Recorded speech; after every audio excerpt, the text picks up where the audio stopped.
Welcome to Livestream, everybody. Oh, it's good to be with you. Good to be with you here on a Monday night. We're going to talk some FPV. Going to take your questions about FPV, and we'll have a good time.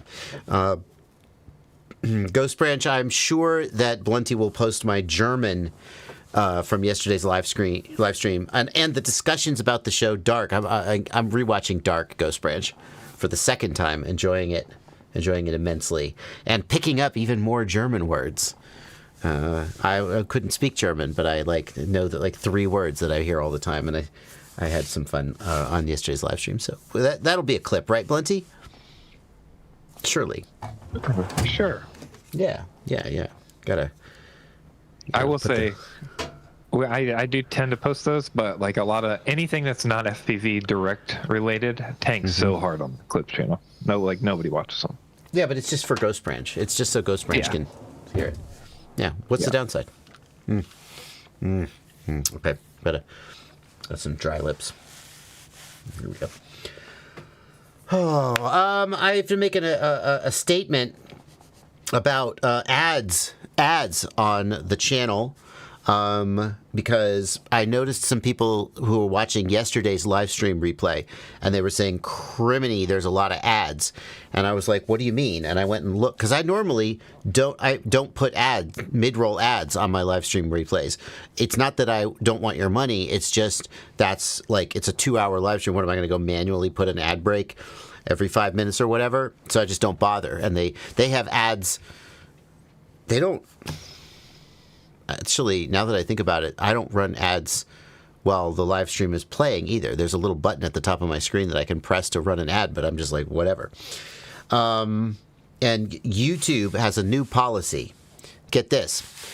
If a video is monetized, which my live streams are all monetized, so you guys can give me super chats, which you're welcome to do.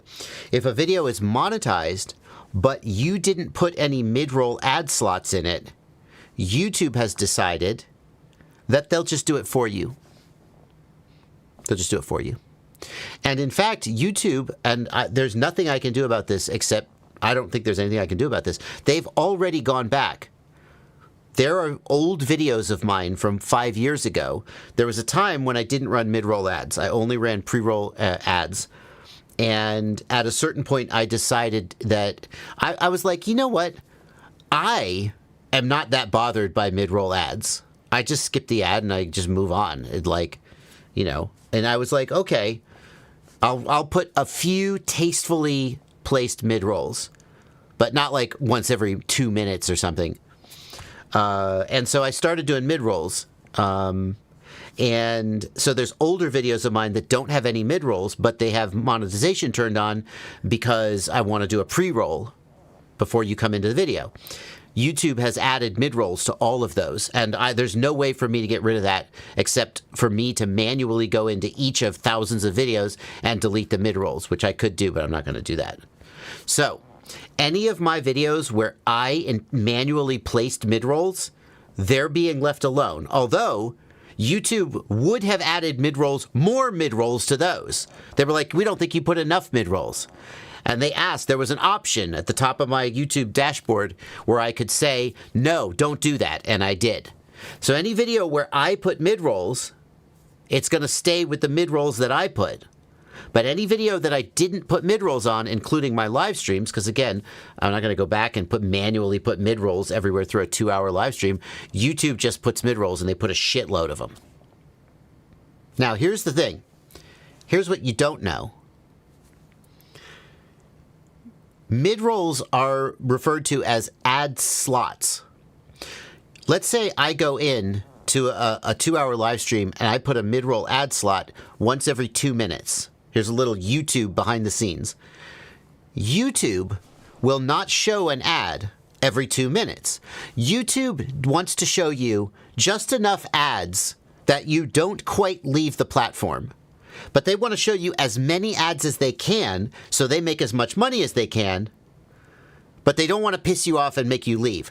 But what you don't know, probably, is that YouTube is tracking that number for every single user individually. So if you're a person who the minute you see a mid-roll, you click away and you just leave, YouTube will notice that. I shouldn't tell you this because it's going to hurt my analytics.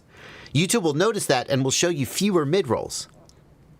But if you're a person who every time if you leave a 2-hour live stream VOD playing and you just let every mid-roll play because you're in another room, YouTube will be like, this guy loves mid-rolls, and will show you every single one of those mid-rolls.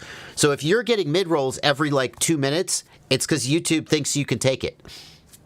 They also do special mid-rolls for people like that, where they're 90-minute mid-rolls, and you have to skip. No, my dad, that's a bug. That's a bug. No, my dad would get them all the time. They're like long drug commercials, or like retirement commercials, or all these things. And most of them, I think, are for old people because they don't skip. I literally would watch them on his Roku. He would he would fall asleep, and there'd be a yes, but he didn't skip because he would fall asleep watching it and stuff. So they'd feed him a 45-minute ad that he wouldn't skip because he'd be asleep on the couch. It's crazy. That's hilarious. I've heard people say that they get long unskippable ads, and that doesn't happen, but there is a thing that happens where if you have I'm not even going to say the forbidden words. If you have a plugin that lets you not see ads, then the URL for the block button can be caught for the skip button. The URL for the skip button points to a YouTube ad server and is caught by the ad blocker. But depending on who is serving the ad, the URL from the video gets through.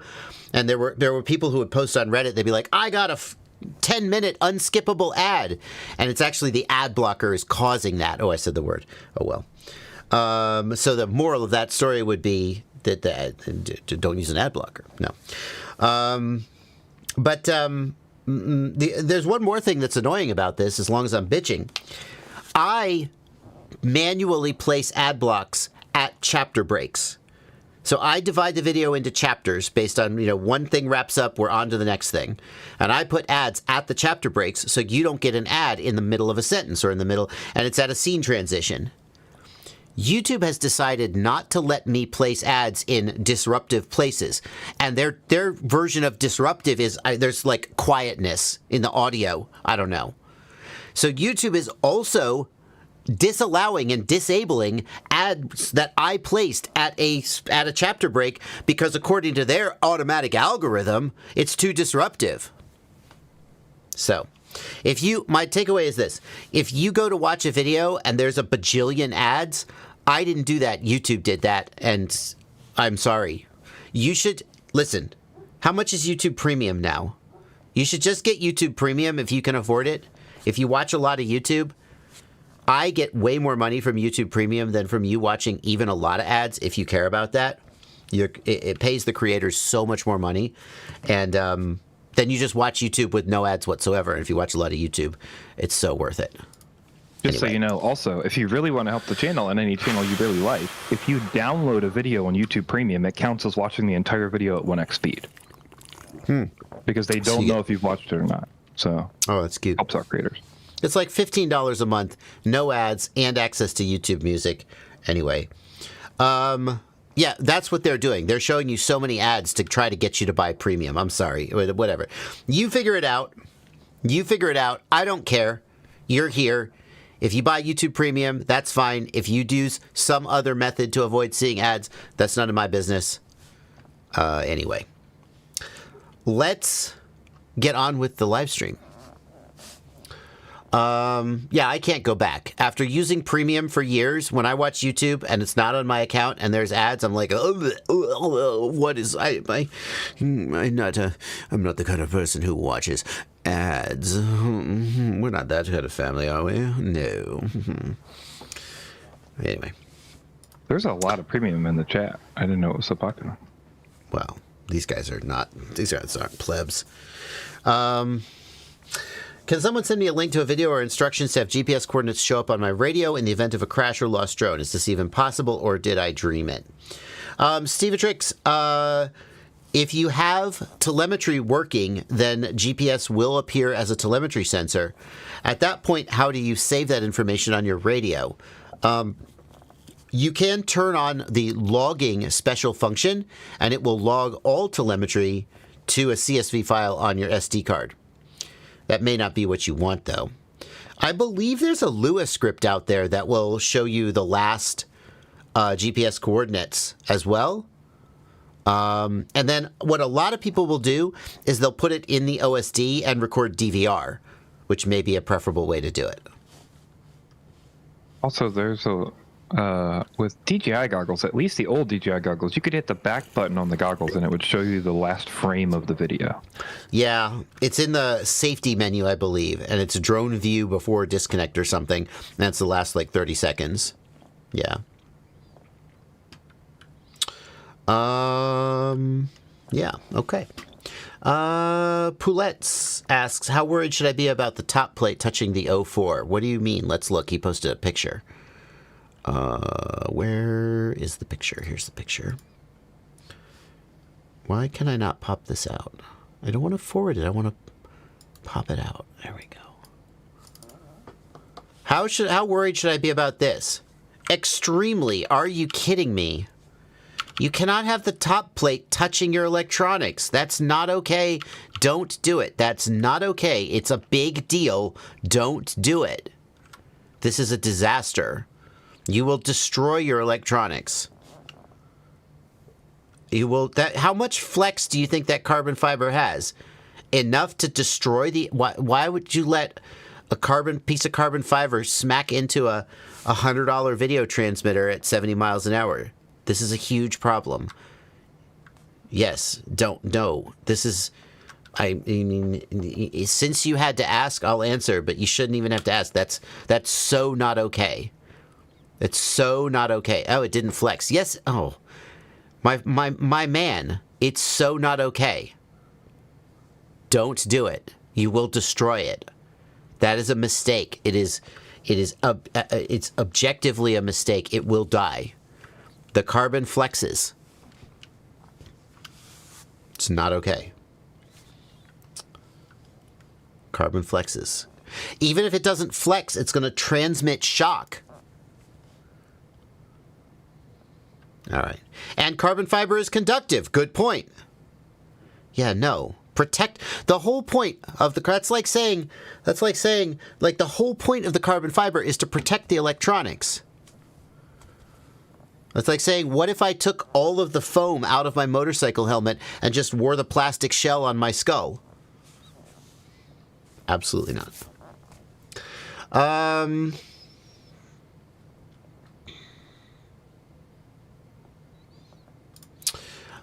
If my RSSI telemetry is jumpy and low, what does it signify? Is it from the flight controller to the radio? It's from the receiver to the controller, RSSI is. Scott, what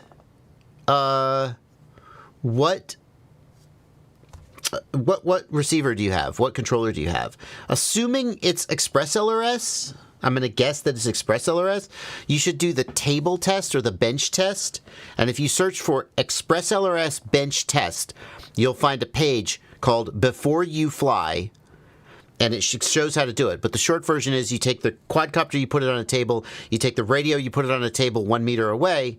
And you look at the RSSI in the telemetry screen. And there's a range of good values. If it's below that value, then it's likely that you have maybe a damaged antenna or something. If you have low RSSI, then it's just process of elimination. You try another receiver. Does that one also have low RSSI? If multiple receivers have low RSSI, then it's your module. If one receiver has low RSSI and the others don't, then that receiver's messed up. Try swapping the antenna, try swapping the receiver, etc. The bench test page will talk about it, but it's RSSI DBM, not RSSI. RSSI is a bad field. Correct. RSSI DBM is the one you want. I don't even think Express LRS has RSSI as a telemetry value. I think it just has DBM, right? Rate of flight will calculate you an RSSI if you put it in the RSD. That's true. Yeah. It'll calculate a percent. It's useless.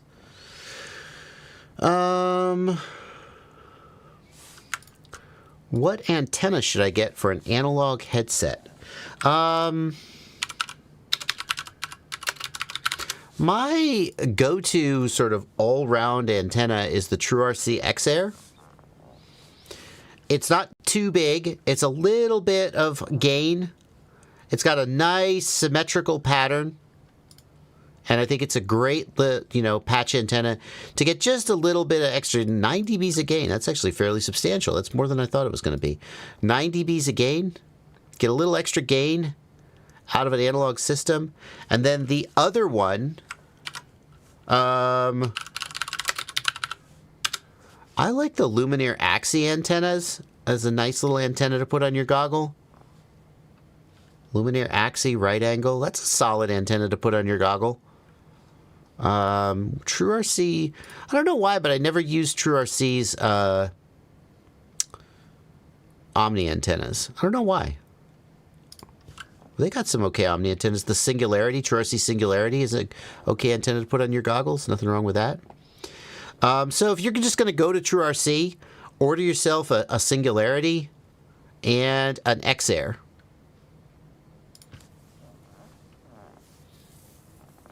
And then there's another one that's even a little higher gain than that, which I think is the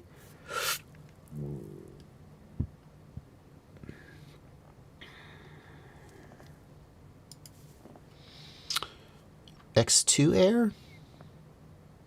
I don't want any pairs for walk snail or any of that stuff. Yeah, it's this one. This one is even a little higher gain. 13 dBi, and what it does is it flattens out the coverage pattern. So the X-Air has basically a conical coverage pattern.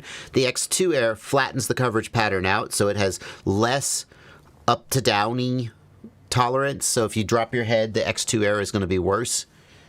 But the X-Air is going to be a little more forgiving if you drop your head, but it gets you even a little more gain. So those would be my suggestions.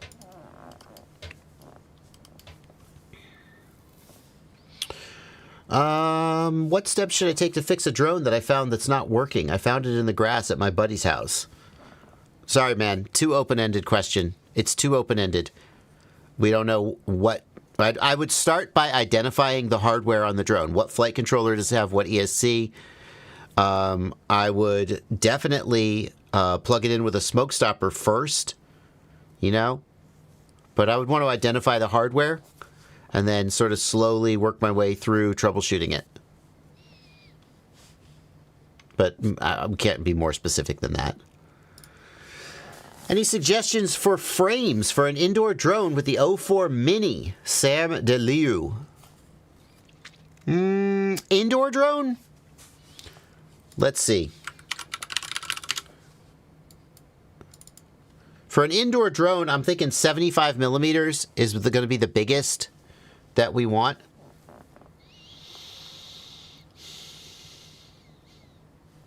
Stop.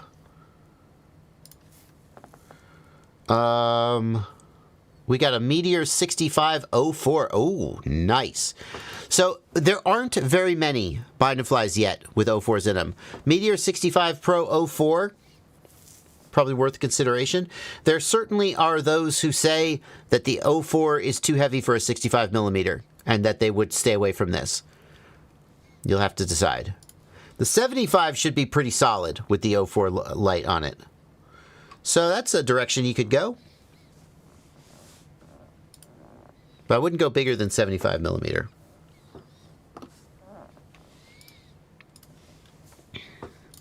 We got a super chat here from that gamer guy who says, I just got a new ESC and I can't get the drone to get off the ground. Props are set up right and in the right direction. I have the SpeedyBee V4.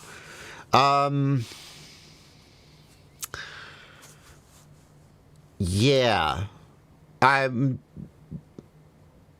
So look, if the props are on right and the motors are spinning the right direction, then the drone should lift off. So the number one thing that's going to make a drone not lift off is that you've got a prop on wrong. If a motor was spinning the wrong direction, it would flip out. It sounds like it's trying to take off, but it's just not. If you had all the motors spinning the wrong direction, it would not take off.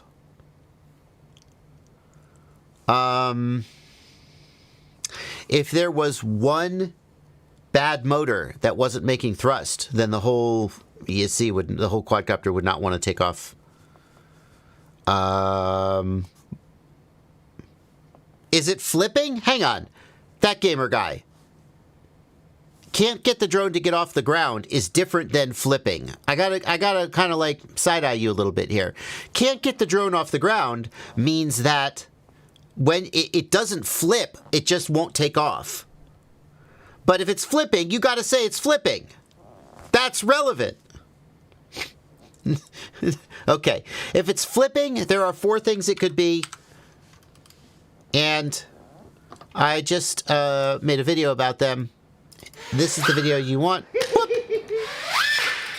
Yeah. Oh, hey. Is it doing the... Ah! Yeah, that's a good one. Woohoo. Okay, so this is the video you want. Quad insta-flips on takeoff, 4 reasons why and how to fix them. Okay? So since you say that the motors and props are correct, it could be the board alignment. Okay? I still think you should check all 4 of the things in this video, because a lot of times people say they checked and everything's correct and it turns out to not be true. In fact, I have. I checked all those things as a chapter title. And I pinned this comment where this guy says, I checked all those things and I am annoyed because I checked 2 more times and then I found out the solution was in this video. So that's what you need to check.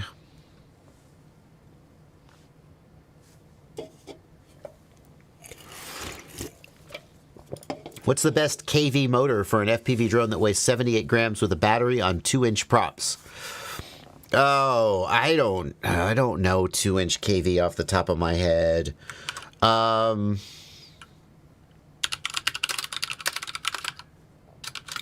don't know 2-inch motor KVs off the top of my head. So whenever I want to know about motor KV, I go here and I just look up a bind and fly and I look at what KV they've got. 1550 kV. Okay. So 1002 motors with 1550 kV. Nano Baby 2.0. This is not a Nano Baby 2.0. That's not a Nano Baby. That's a Nano Baby. They got the wrong 3D model loaded here. Oops. That's a mistake. Yeah. What's the best KV? It depends on a lot of things. How about 1550 kV? On 2S. 15,000? In the ballpark of that. The question is, what size motors are you going to use? Right? 1002? So, if we just look for 1002 motors, we're going to find 14,000, 19,000, 22,000. So see, in this case, 14,000 is the only one that's even vaguely correct for 2S. 19,000 would be for 1S. Okay? So you're going to be somewhat limited by what motors you have selected. 1002 motor. There's a 1002 motor, 23,500 kV. That's for 1S. That's no good for you. 22,000 kV, no good for you. 14,000 kV, that's okay. 1002, 21,000, that's for 1S. 19,000 for 1S, etc., etc. 14,000 kV, that's for you. 19,000, 1S, right? So you're going to be around 15,000, 14,000 kV, and based on, there's not going to be a lot of choice based on what motors you can buy. June Loco says 19,000 kV works on 2S. I mean, okay. with a motor output limit, maybe. 1102, 18,000 kV with a motor limit. See how he does like to do high kV with a motor limit. I think 1002 is small for a 2-inch. If you're ever going to use the top end of the kV, then getting a 2S and using the motor limit is okay if you're going to run it on 1S and use the top end or something. But otherwise, you should just buy the motor you're going to use if you never use the top of the KV, because you're wasting efficiency. Even if it's 5%, you're wasting it. There's no reason to buy it. That's my opinion. I think Ciati's argument is that sometimes you can open it up and you can really, power it out.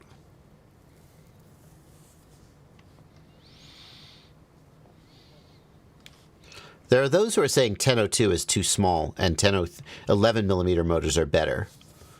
I will take your word on that. I thought the Flywoo Nano Baby 2-inch flew really well, so I took that as a baseline. Nick Burns' Rocket Race build is a great place to start. Oh, yeah? Rocket Race. Hello, everyone. A question that comes up relatively frequently. Yeah. I just want your data. 1102, 10,000 kV. 10,000 kV? Why so low? Is that for a 2-inch? 2023 prop. Why is he doing 10,000 kV for a Rocket Race? Is it on, what is it, on 3S?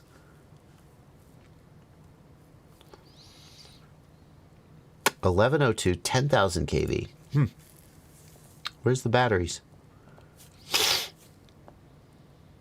What batteries? One more thing before we get down to the desk. And you're going to maybe possibly have a laugh, and some of you longtime veterans will remember, but the flights you're going to see are on this nanotech battery. This is from Hobby King. It's the 45C to 90C. Of course, C is just type text on the label. It doesn't really mean anything. And I'm not vouching for these batteries. Looks like a 2S. Batteries, because my batteries that I've got, they're 3 years old. And so I don't know. I'd say overall, chat seems kind of split on either 11,000 kV or 19,000 kV. Oh, what about 14 and 15? Nah. Okay. Seems like a lot of people are between those two. I feel like 19 is too high. All right.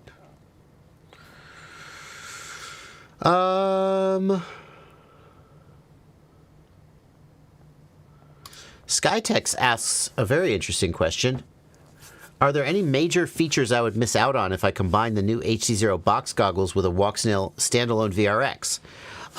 You wouldn't be missing out on any features with HDZero. Based on the leaks we saw, the HDZero box goggles are completely full-featured and have full support for everything HDZero does. You wouldn't maybe have quite as good a screen as like the full goggles, but you know that when you buy box goggles. We also know that it was advertised as having an extremely low latency HDMI input that supports 100 frames per second. So normally what you miss out on when you use the HDZero standalone VRX is you have higher latency because the HDMI input has latency, and you have some of them won't do 100 frames per second at all, so you're stuck in the low frame rate mode. That's not going to be the case with the HDZero box goggles based on the leaked specs. So those specs are pretty much confirmed, right? That's not going to be the case. So no, I think the HDZero box goggles, because they support 100 FPS, which they're not the only goggles that do that, but also I think it was a 1 millisecond HDMI input.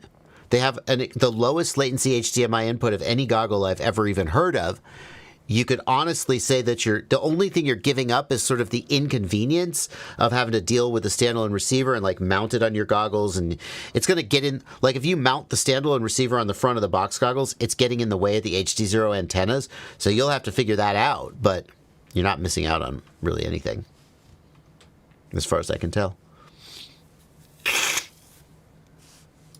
Freaklight says, I have a question. I need to mount the ESC with the battery leads facing forward. Can the flight controller be reversed in Betaflight? Yeah, absolutely.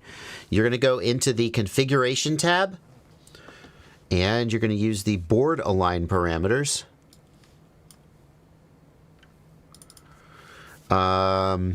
If we go into the configuration tab, and right here, we're going to just do yaw 180. And that will tell the flight controller that it's flipped around 180 degrees on the yaw axis. Excuse me. Well, no time to do super chats like the present when we just had an enormous super chat come in. Patrick Buckley gets to go first with his $99 super chat. Been building my own CNC mill, which led me down to a rabbit hole of crimping versus soldering wires. Everyone is all about crimping. Why are we still soldering XT60s instead of crimping? I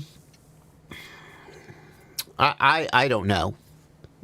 I'm not an expert on crimping versus soldering. I do agree with you that a lot, especially if you look at automotive and everything, they like to crimp connectors. I mean, soldering is obviously a higher skill, right? Crimping is lower skill. You don't need, it's easier to do in the field. There's all these advantages to crimping, but that doesn't explain why. I mean, yeah, it might, you know. It doesn't explain NASA.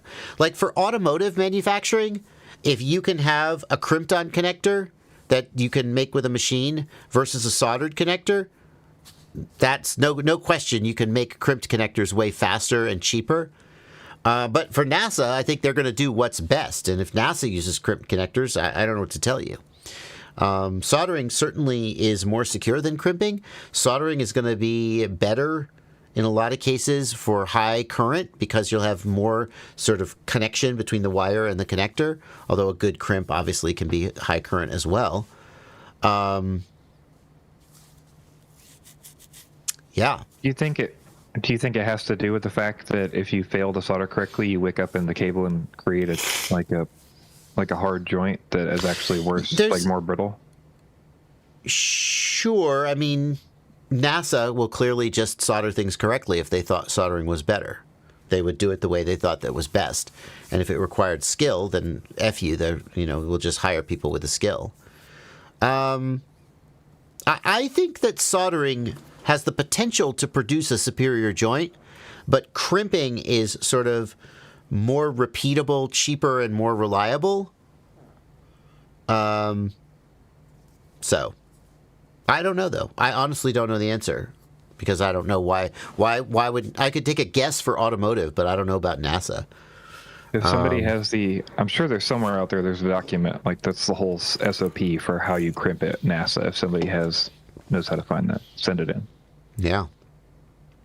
Crimp tools require different dies for every pin, whereas if you're soldering, you just solder the pin on.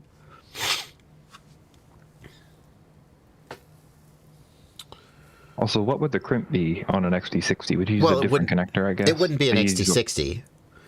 Yeah. Yeah. Is there a good heavy crimp connector? Yeah, I don't know. Yeah, I can think of other connectors where you crimp on the pin and then you shove the pin into a housing.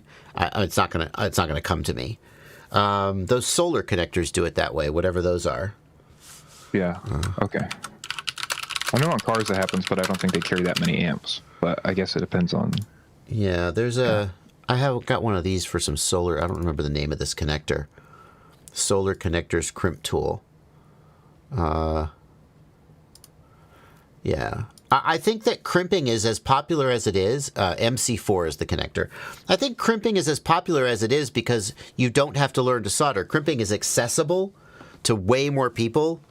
But I don't know. Maybe it's like, they know how to solder anyway, so why not have them solder on an XT60? That's the thing. I already know how to solder. If you're in FPV, you know how to solder. You have to. At which point, if you make me buy a crimp tool for $100, I'm going to be annoyed. Well, I'm just going to be like, why? I could just solder it on. I don't know.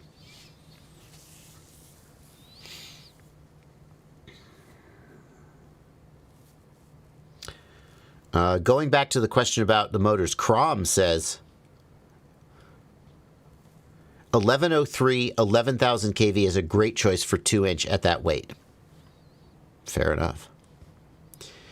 Metalcraft FPV asks, thank you for $5, Metalcraft FPV. I have an X12 AIO and a Radiomaster Pocket. Why can't I connect to the drone at 100 or 50 hertz? Anything over 150 works.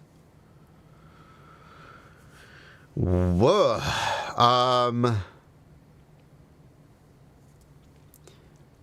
Yeah. Well, you can't connect at 100 because that's a full mode, and SPI doesn't support full modes. That's what I'm wondering. Are you picking a 50 that's also not normal 50, maybe? Yeah. Yeah. So does the X12 AIO have an SPI receiver? I assume that does, otherwise you wouldn't have said that. Well, I just assumed because of the issue, actually. Yeah, let's look. Sure. X12 AIO. Does it have an SPI or a series receiver? Receiver. Oh. SPI, okay. If you have an SPI receiver, which you do, it doesn't support the full modes or the D modes. It only supports the normal LoRa packet rates. Like, so if you see F100 or D100, that's not going to work. But regular old 50 hertz will work. Regular old 150 hertz will work. So set it to regular old 50 hertz, not, I don't know.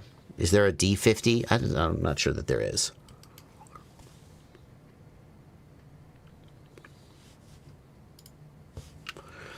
Why?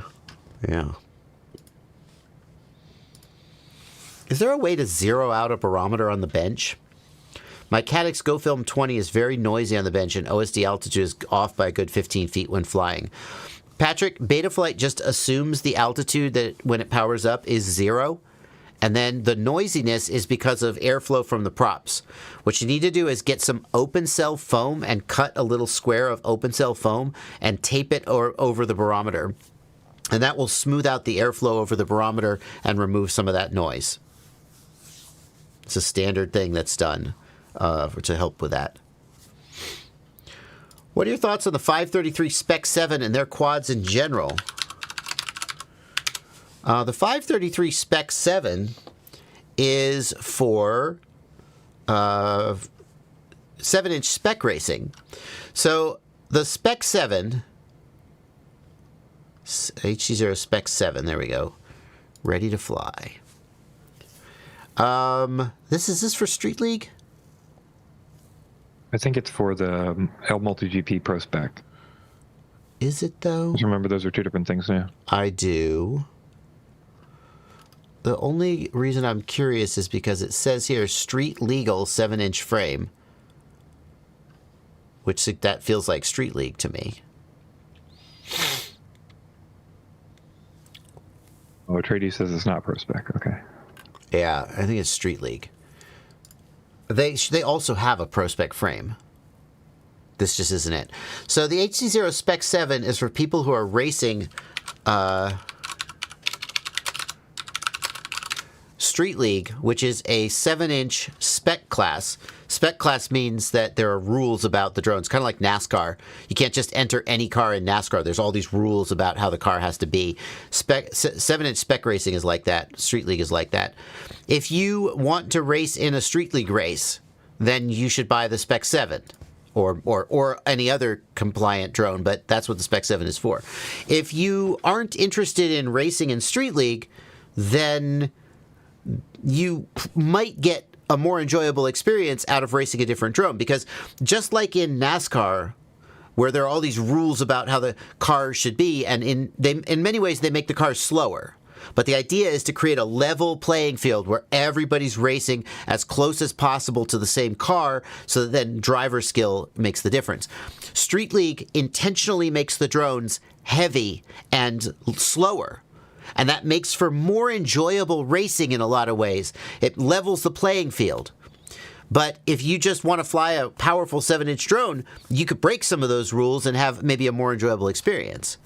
So who should buy the Spec 7?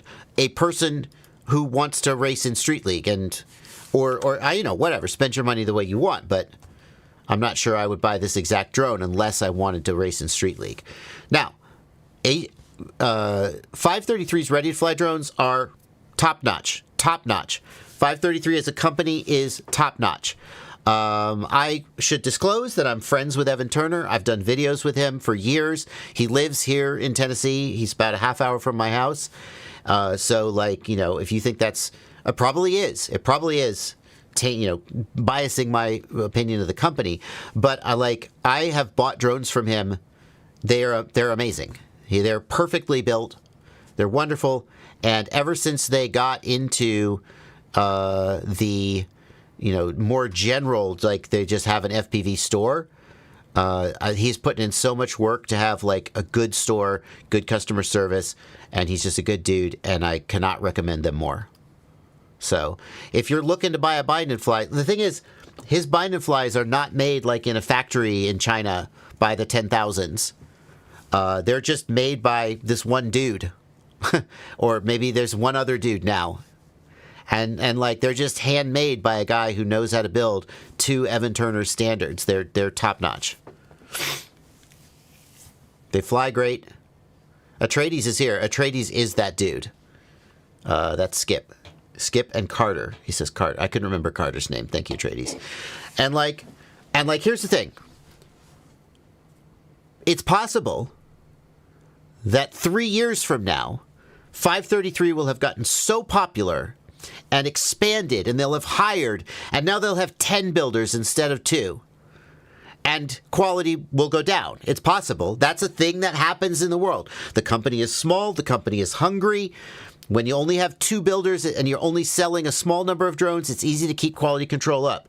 It's possible that in 3 years, they'll have grown and quality will drop. I don't think that'll happen, but it's possible. But here's the thing.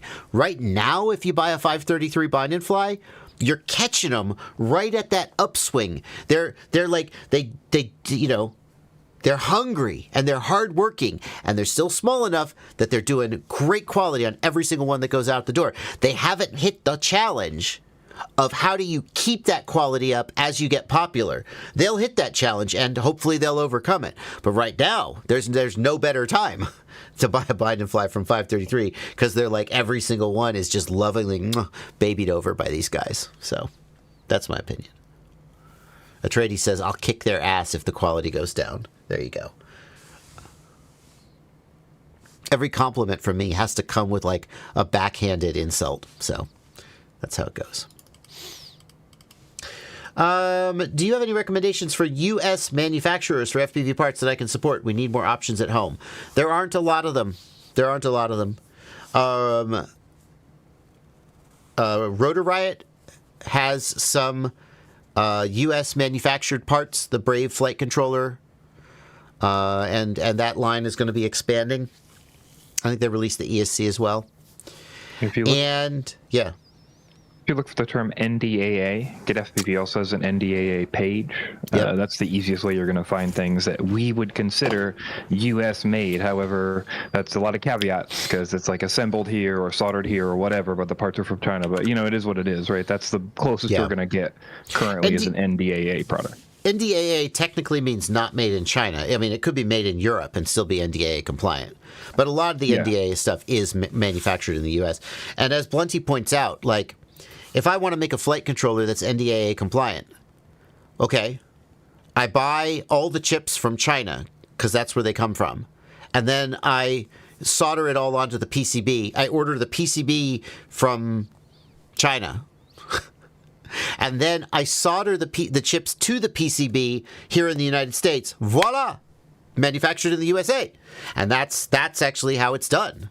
Now, some of the chips, maybe they don't come from China. Maybe they come from some other country. And not every piece of electronics comes from China. But NDAA means manufactured, assembled in the U.S. So, the standard that I see is that the components are soldered to the board in the U.S. But a lot of the components still come from China because that's where they're least expensive, or sometimes that's the only place to get them. So manufactured in the USA, that's just the world we live in. Motors. There basically isn't another source for the motor magnets other than China that is economically viable. There are a few other places, other countries you can buy magnets, but from what I hear from people who manufacture motors is there simply isn't another source for motor magnets other than China. I don't know why that is. And so if you have a U.S. manufactured motor, the magnets are going to come from China. So... But you got the Rotor Riot stuff. I think TBS has started some U.S. manufacturing as well. I don't know how. I know they have an NDAA receiver. Do I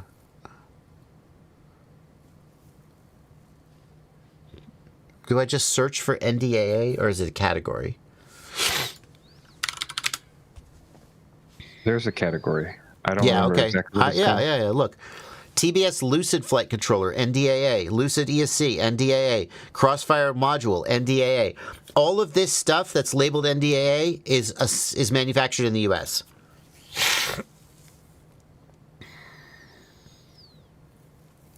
Badass. Way to go, TBS. Good for you.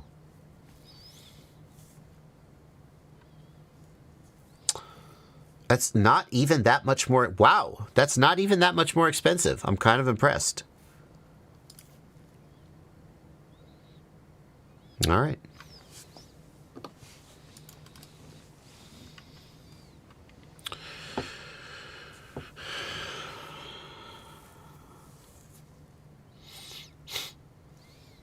What do you think about the Control Link transmitter antenna upgrades? Thank you for $10. Gross J83. I'm thinking of a TX16S removable antenna. The stock antenna's flopping around. Yeah, I mean, you could put a directional antenna on there and get some additional range. You certainly should put an antenna on that doesn't flop around.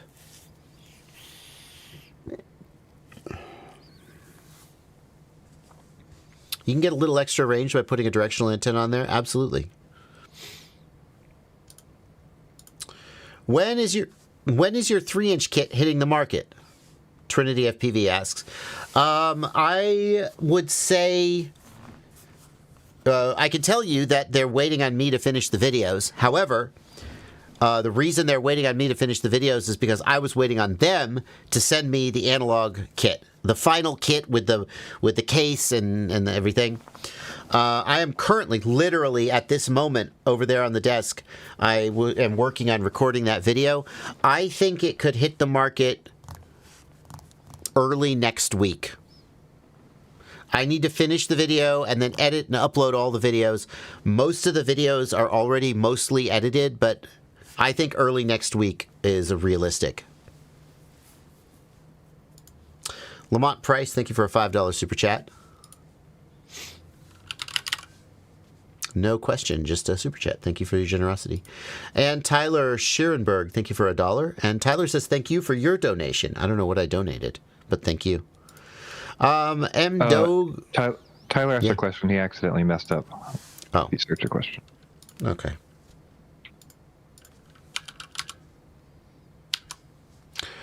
Can we talk about the future of OpenIPC? Do you think it'll get to the point that the O4 is right now? Do you think companies like DJI Goggles or HDZero will become open source? No, I don't. I don't think it will get to the point that O4 is at right now, because DJI is just stupidly good at what they do, and I've been watching people chase their tail for years and not get there. So DJI just has hundreds of millions of dollars, maybe more, in engineering. They are just so good at what they do. They're stupid good at what they do, and there is no one who compares to them when it comes to making drones and video links pretty much anywhere in the world. That's just like, I'm not trying to like blow smoke, but I'm also just have to be realistic, and that's the tempered realistic take. Okay. Right? That's fact. So like Walksnail has engineering money and a financial motivation and has had years. Look how good Walksnail is compared to even the DJI O3, never mind the O4. Walksnail is the closest competitor. OpenIPC is a free open source, right? How is that going to even get on the level? So what you're hoping will happen is that a company like RunCam will decide to invest in OpenIPC and use OpenIPC as a basis to then make a better system. Maybe. It's possible. But it's hard to imagine it being as good as like the O4 is now. Because it's hard to imagine anything being as good as the O4 is now.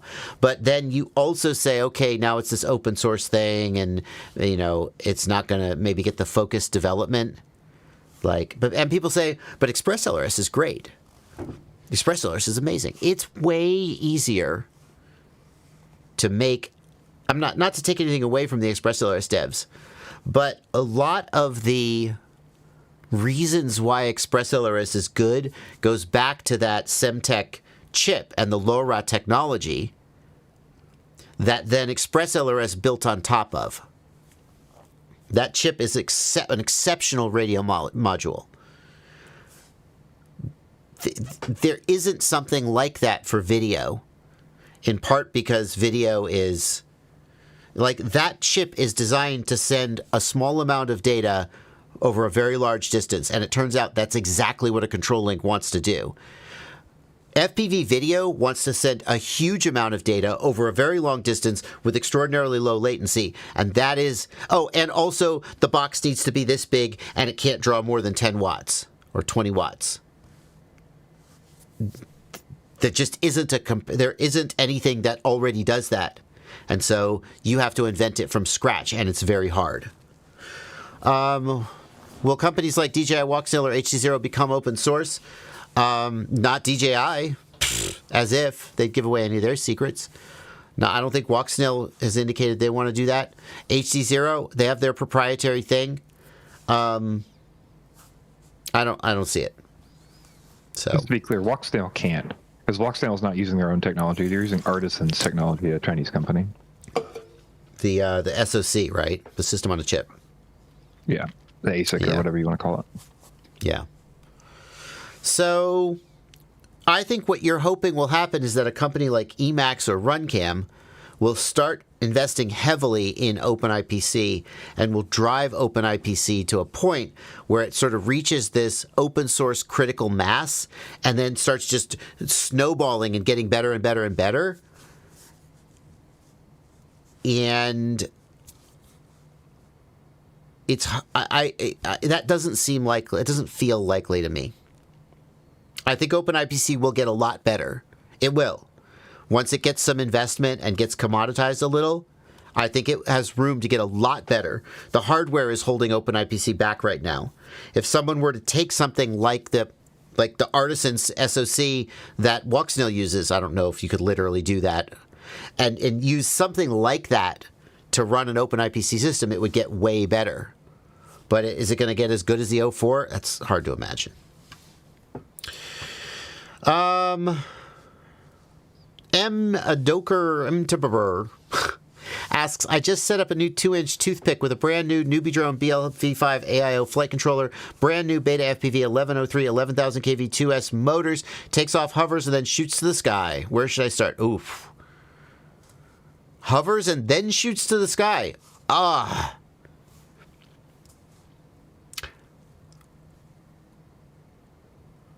I don't know, man. That feels like a mechanical issue to me, like maybe a problem with the frame or the gyro. I wouldn't think it was like a PID tuning issue or whatever. Check your flight controller mounting. Check your frame, make sure nothing's like cracked or loose. I don't know how much insight I'm going to be able to give you on that, frankly.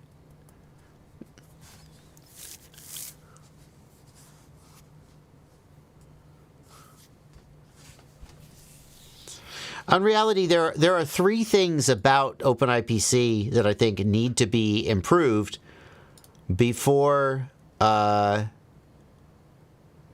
where's the question from Unreal? Before OpenIPC really gets to a point of widespread adoption. One is, you say the latency can't be bad if Buddy can fly like that. You can achieve low latency at short range, right? So you need to have low latency, usably low latency, but you also need good range. Like, look at HDZero. Exceptionally low latency, poor range. Well, HDZero is viable, so maybe OpenIPC could be viable if it were like that. But that wouldn't be what you'd prefer. So you want acceptably low latency, you want decent range, and then the third thing OpenIPC has to do, latency, range, image quality, and then it has to be like... If it's a 3D printed Raspberry Pi with an HDMI dongle going into my goggles and a Wi-Fi antenna, that's not something that everybody's going to be willing to do. It has to be something I can just buy and take out of a box and use. And RunCam and Emacs are going that direction. I think it's coming. But those are the main things that I think OpenIPC has to accomplish. And one of the things that I see is... I see people do demo flights of OpenIPC, and it's like, look, it's great video, but they never fly too far away, right? Oh, it's 1080p, fantastic, but I didn't fly very far away, right? I think I see a lot of cherry picking in some of the OpenIPC demo flights, where it's like, look how amazing the latency is. I'm doing 1 million power loops, but like I don't know. And I think it's hard to get a clear picture of what OpenIPC would be like for just a regular user. And that's who I'm always thinking about. Like, in some ways, I like to try new things and see what the cutting edge is. But in a lot of ways, when I'm making content, I'm thinking about the average user, the beginners who are going to just buy it and take it out of the box and try to use it. What kind of an experience are they going to have? The fact that a nerd who knows up the ins and outs of the system can tweedle the knobs and get great results doesn't impress me much. I mean, that's cool, but that doesn't mean it's something that I think people should be all in on. Marconi Neves, is analog dead or is it just too expensive? None of the above. Analog is not dead. And it's cheaper than most other things. I'm trying to find a good pair of goggles, but they're as expensive as DJI's. Oh no, the goggles. Yeah, you'll pay as much or more for analog goggles than DJI goggles, but you'll pay way more for digital VTXs, and that's where they get you.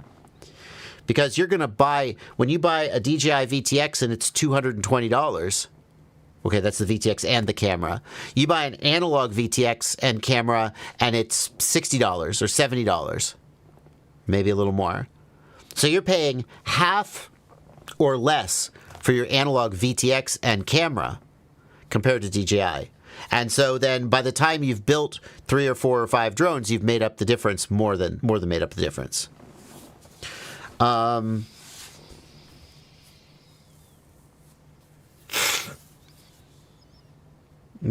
you pay more for analog goggles, I think, because DJI has economies of scale and can get the price down. Thank you for $14 from Richie's Random Photography. I'm thinking of getting into Cinewhoops, and I'm running the HDZero goggles with analog modules. Should I run the Walksnail 4K camera and get a Walksnail VRX, or get a full-size GoPro? I don't want to just FPV with the GoPro. Yeah, no, don't do that. The GoPro cannot be your FPV camera.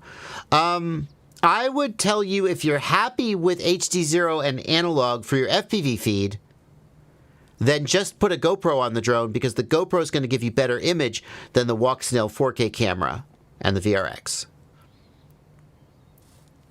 If you're wanting to get a better FPV feed, the Walksnail camera will give you a better FPV feed and an okay high-definition recording.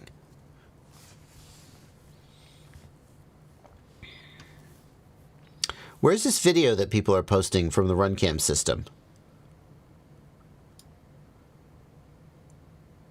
This is the most impressive OpenIPC video I've seen. Yes, the video quality is surprising for Little Whoop. Is this the new RunCam system? Is that good? No music. Now, you guys aren't going to be able to see the full quality because you're watching my stream. This is the Emax one? Yeah, it's the Emax VTX. Okay. So I tested that.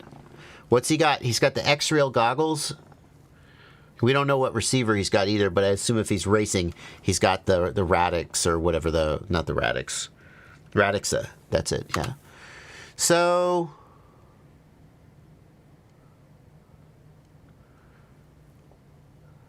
yeah, now you can tune OpenIPC in various ways to get better or worse latency. So he's not going very far, is he? He's literally in the other room. So this is kind of also he really needs a wider FOV on that camera. That's really messing him up. So, yeah, wow. I can't imagine how he's laddering like this. Well, he's crashing a lot. I can't imagine how he's laddering like this with the FOV on this camera. He's doing his best. Image quality looks good. You know. It doesn't look bad, but like he's literally one wall away in the other room. So it's an example of, okay, now he's going to fly around the house. It's kind of an example of what I was talking about, where we're going to demonstrate good results, but in a very limited space. Okay.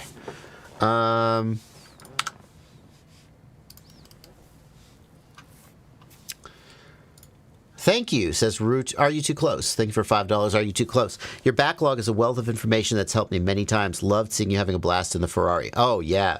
That was a blast. It was a blast. It was a lot of fun.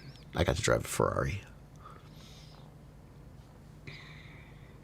Any idea when we might start feeling the tariffs on hardware? Thank you for $5, Vector Parallax. I don't know when the China tariffs will or won't go into effect. What's got me worried is the de minimis exemption. The de minimis exemption basically says that for anything under $800, you don't pay you don't pay an import fee on it. And my understanding is the administration wants to get rid of the de minimis exemption. Off-Axis says the tariffs go into effect tomorrow. Good luck. Okay, well, there you go. I wasn't tracking that. In fact, the administration did get rid of the de minimis exemption for like one day. And the problem is that there are so many packages coming into the U.S., they cannot possibly process customs fees on all of them. And one day, after one day, they were like, okay, we changed our mind, stop! And they reinstituted the de minimis exemption. And there was like a 3-week backlog from just one, I don't know the actual time, but there was a ridiculous backlog of packages just stacking up in the warehouses from one day of getting rid of the exemption. Because normally they're like, all packages under $800, just send them through, right? And the post office was like, we cannot possibly get rid of the de minimis exemption. We don't have the facilities to process all these packages. And the administration was like, well, okay, you get back to us in a month and tell us how you're going to do it. And that clock is ticking. I don't know the exact date, when sometime in March, I believe. But my understanding is that the administration's current intent is to get rid of the de minimis exemption. It's Latin, by the way, DEMINIMUS, in case you're wondering what I'm saying, is that they want to get rid of the de minimis exemption. And that would mean that whenever you order anything from, well, Temu and Shine and all those Chinese sites, but AliExpress and Banggood, anything, GEPRC? Would it mean if I order an iFlight bind and fly for $500, I have to pay tariffs or customs import fees on it? It's going to just completely, number one, the post office has said we cannot possibly process all these packages. But I don't have any confidence. I mean, already the administration said, scrap it, without even asking, is this doable? They just said, scrap it. De minimis exemption is gone. And the post office was like, oh, shit, okay. And then stuff fell apart. And the administration was like, oh, okay. And part of me is like, could you have just asked before you pulled the lever whether this would be a problem? No, we had to break the thing first. Okay, it's the Silicon Valley model of, what's this server do? Nobody knows? Unplug it. Is anybody screaming? No? Oh, I guess it wasn't that important.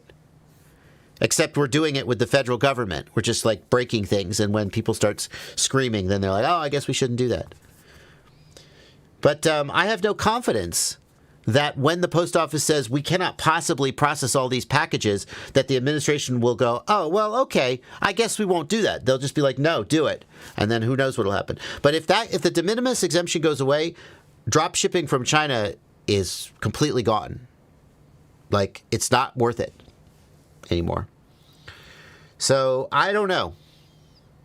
I'm being told that the chat is telling me that a 10% tariff on China goes into effect tomorrow. So there you go.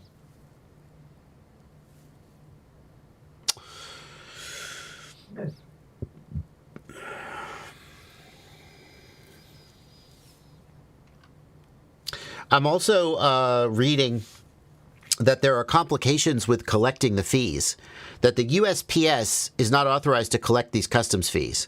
So if you're going to get something for which you need customs fees, it has to come in via like a handler And like, for example, if UPS handles your package, they charge you like $150 fee just for processing the customs.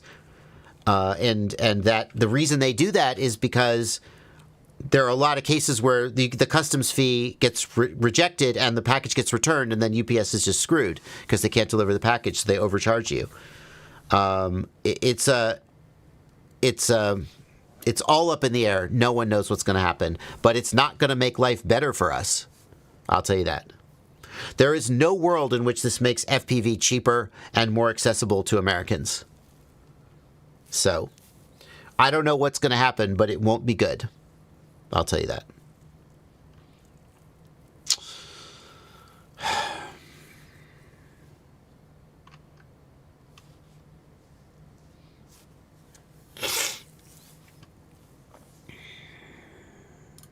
Any Cinelifter recommendations? Thank you for $5 from Lift Machines. I need to buy one for my business, at least an 8-inch. Who sells Cinelifters that are worth buying? Who's building Cinelifters these days, chat? Catalyst Machine Works used to build them, although I've heard mixed things about them. Most people build their own Cinelifters.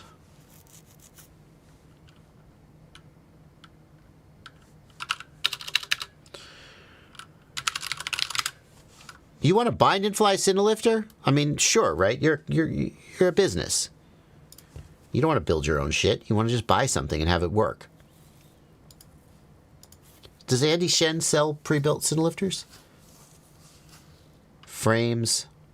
Yeah, no, that's it. Well, it's Standard Labs, it looks like. Still selling them. Quad Standard Labs. They build good stuff. Schedule a free discovery call. Okay.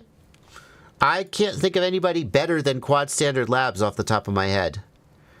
Like, they build good Cinelifters for people who actually do this shit for a living.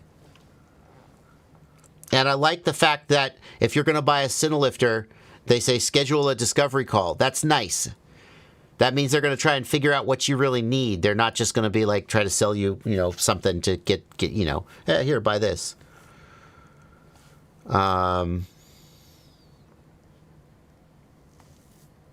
Yeah, for what it's worth, if you are looking for just buy this, you can buy iFlight pre-builts for Cinelifters. They have a Taurus and a Centurion. That's a good point. iFlight Taurus X8. Ugh, 6.8, 6S, come on.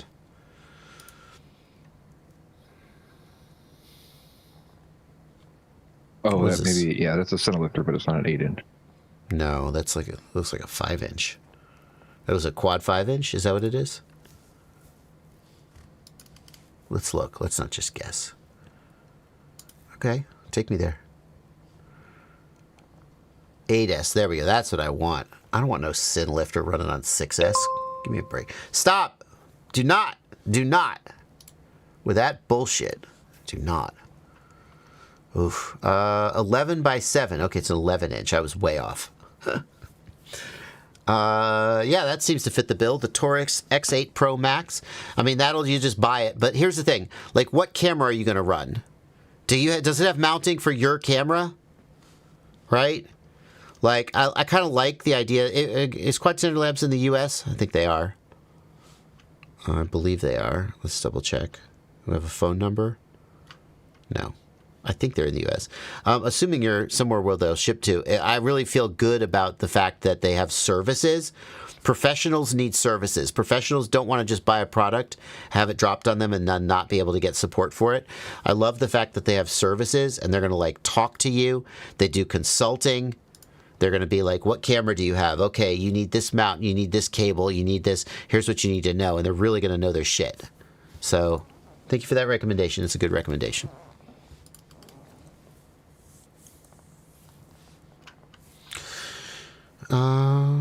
Luminaire and Get FPV have pre-built Cinelifters, Chris T. And I saw that Quad Standard Labs sells them. I would buy a Lumineer. If you decide you want a Lumineer Cinelifter, I would still go buy it from Quad Standard Labs, because they're going to be like, oh yeah, if you're going to do this, you shouldn't buy that one because blah, blah, blah. They're going to know things about it and help steer you the right direction. And by the time you're spending $4,000 on a Cinelifter that you're going to use professionally to make money, you want that kind of insight.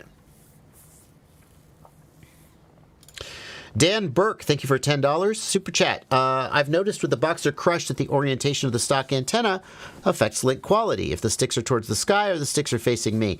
Is there a correct orientation? Yeah, the one that gives you the best link quality. Right? The antenna's pattern is directional, a little bit directional. It's not a perfect sphere. It's kind of more like a donut with a kind of a dead spot above and below the antenna. And so if you really are paying attention, then put the antenna in the orientation that gives you the best LQ and leave it like that.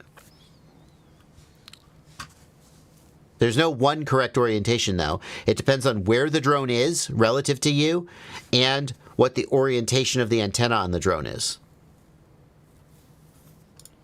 Mo, thank you for a $5 super chat. What's your opinion about the HDLRC DraKnight 2? It will be my first open prop and a closer step to the bigger quad feel.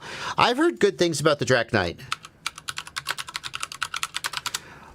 Somebody recently was talking about how durable it was on either Reddit or the Discord.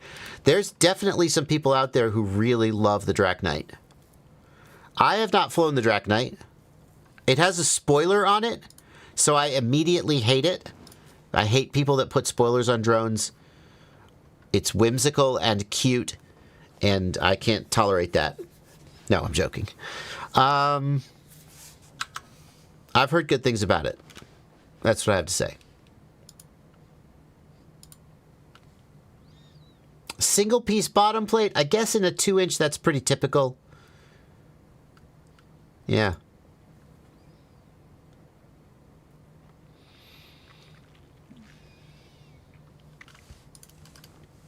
I don't think you made a mistake. Crom says the DraKnight is very fragile. Most people I know broke theirs very quickly, but it flies well. I was surprised too. I saw somebody on Reddit or Discord, I don't remember where, being like, HDLRC DraKnight, so durable. And I looked at it and I was like, is it? If you say so. Crom says he swapped to the Tadpole for durability. There you go. Well, I'll tell you what, you already bought it, so like, bear in mind that it may not be durable. If you crash it and it breaks, now you know.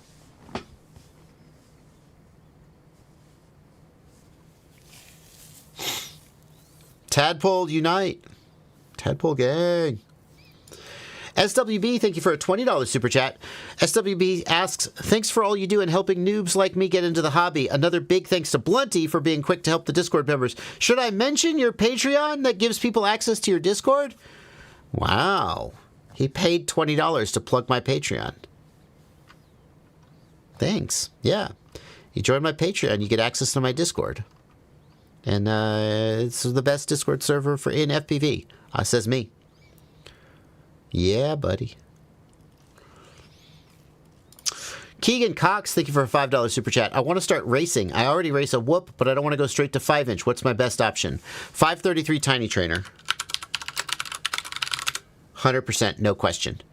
If you race Whoops and you are ready to move up but don't want to go to a 5-inch, the 533 Tiny Trainer is 1,000% the way to go.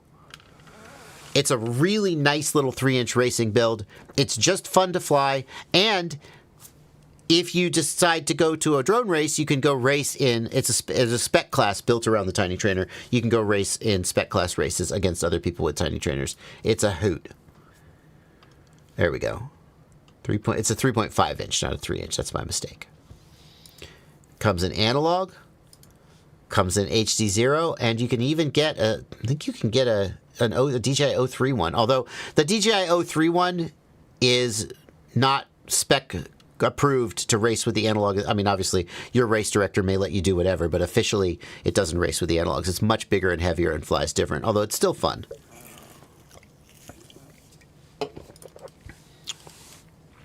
%1,000% the place to go. Is the Tiny Trainer sub 250 grams? Yes. 160, is it? What's the spec weight? I think it's 160. Is it 160 dry? Maybe it's not. It's not. It could be.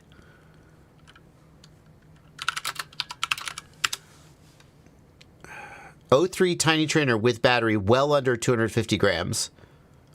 Yeah. Tiny Trainer under 250 grams with a 2S 650 battery. No. Is it or isn't it?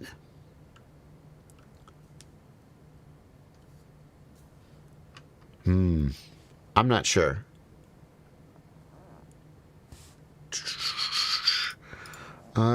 Is the 533 Tiny Trainer... Atreides, where are you?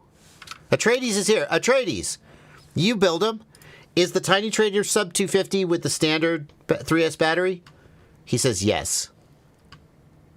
He says yes, it is.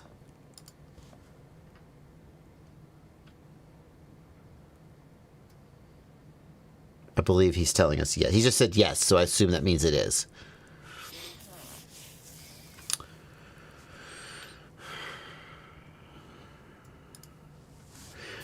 Sovereign Self says, I just wanted to say thank you for teaching me most of what I know about FPV. I feel like FPV saved my life and gave me joy again. Thanks for all you do for us. That's really awesome, Sovereign Self. I'm very, very happy to hear from people who, like, there are people who enjoy flying, and then there are people who are like, FPV saved my life, and they mean it. Everybody has their own story, but some of the common threads that I hear are people who are in recovery from addiction, and the thrill that they get from FPV is a way that they sort of replace the thrill that they used to get from their whatever it was that they were addicted to. And it gives them something to focus their mind on. You know, they say idle hands are the devil's plaything, and staying busy and staying focused and having something to look forward to is a factor in successfully not relapsing. And I hear from people who say that FPV is what, keeps them sober or whatever their addiction is. Another common thread that I hear is people with injuries or PTSD, people from the military a lot of the times, and they say that FPV helps them with that. That again, it's just an enjoyable activity. It's a calming activity, and there are various ways. And it's surprising to me. I think that any hobby can be meaningful to a person. Somewhere out there, there's someone whose addiction was saved or PTSD was saved by knitting, right? But it feels like there's something unique about FPV, and I'm not sure what it is that it seems really good at that kind of thing. Maybe that's just a self-indulgent way of thinking about my hobby is special. But it's great. It's great. And I'm really happy. It always makes me happy, to hear these stories. So, awesome. Keep it up, dude.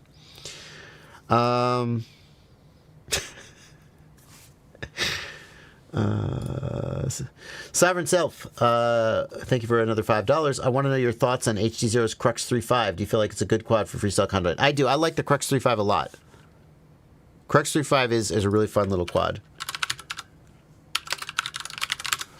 I've always liked that. It's been around forever. I've always been a fan of the Krux 3.5. I say always. Somewhere's going to find a clip of me shitting on it. It's a nice little quad, not too expensive, nice little 3-inch ripper. Can recommend.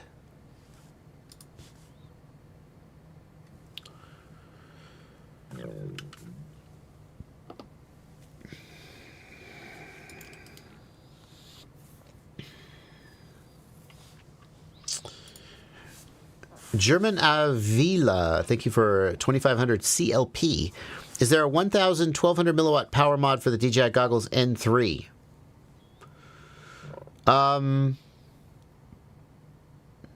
It depends what video transmitter you're using. There's the FCC mod. That's it. You just do the ham unlock. If you can only go to 700 milliwatts, your VTX only... Do Do you have all the channels? Did you do the ham unlock?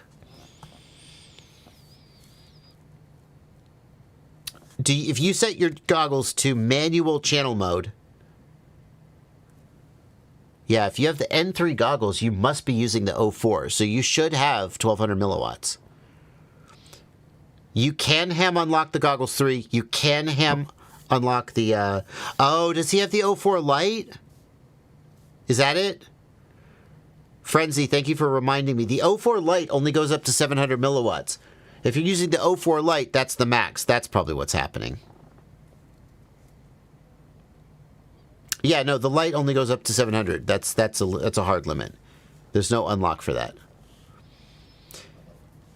But you should do the ham unlock because it'll also unlock more channels for you. You should still do the ham unlock. If you put your goggles in manual channel mode, set them to 40 or 60 megahertz, and then if you have 3 channels to pick from, you're unlocked. If you have 1 channel to pick from, you're not unlocked.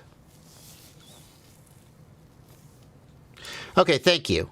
I appreciate it. I didn't want to give bad information, and I couldn't quite remember, but yeah, I was remembering correctly. The Tiny Trainer with battery is 160 grams. That's actually the spec weight limit. I couldn't remember if that was with or without battery. And there are some pretty heavy batteries for some 3-inch quad, 3.5-inch quads, like an 850. No, a Tiny Trainer is well under 250 grams. I feel a little bit embarrassed that I even contemplated it not being over 250 grams, not being under, seeing that they come in around 160 grams under normal spec. Oh my god, we caught up on the super chats. We can go back and do regular chats now.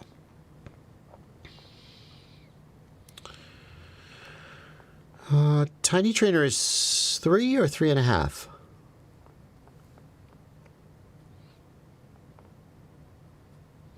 Is a 540 gram, 3500 milliamp hour 6S pack too heavy for a 7-inch? No.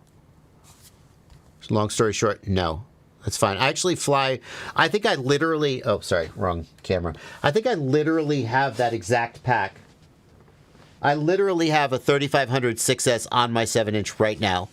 That is actually, it's actually honestly a little bit small. I kind of wish it was bigger. So, it's fine. I'm relatively new to FPV, asks Flaws17. There are lots of videos where pilots appear to fly a fair distance with a lot of objects. Down a valley with boulders and rocks, how don't they lose signal? Flaws17, they have very carefully selected their line so that they don't, so that they're within line of sight. If you think about it, if I stand at the bottom of a mountain and I look up at the peak, I can find a path from me to that peak, right? Like, there's a valley, and it goes up, and it goes around, and then I get to the peak. So what I'm going to do is I'm going to fly up to the top of the mountain, I'm going to turn around, and I'm going to come down the mountain, and I'm going to fly down that exact valley, and at no point will I actually lose video. But if I drop over the crest of the ridge, immediately I'm going to lose video. Okay? And that's something that you have to watch out for when you fly mountain flying. You'll see pilots mountain flying and they'll lose track of where they are, and they'll fly, over around the peak or over the ridge, and then immediately they'll like return to home, or they'll try and save it. So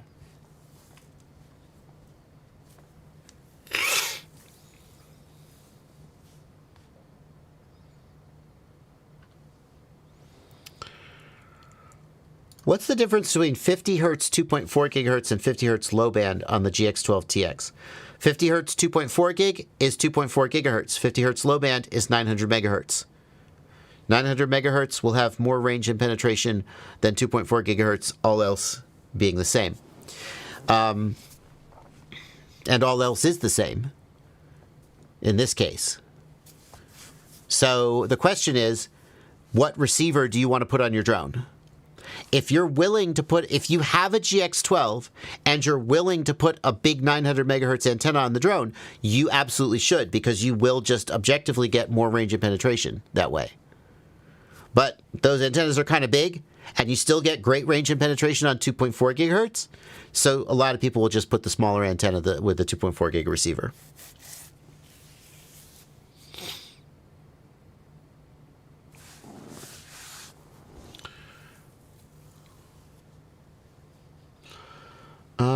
We've got a user here named Slava Ukraina. Cute. Does Taranis X9D Plus with Edge TX work well with the Radiomaster Nomad? I think so, especially if it's the newer Access radio, 100% yes, it does. If it's one of the older radios, it may not be able to run the higher bit rates, or the higher packet rates. Why haven't you opened a store? Because I have zero interest in running a store. That sounds like a giant pain in the ass. Yeah. Let the people who like to run a store run a store. What would be my motivation to run a store? Right now, I can say whatever I want, and if I'm wrong, I get a little embarrassed, and then sometimes people are like, Bardwell released this video, what a jerk, I hate him. But mostly, just be helpful.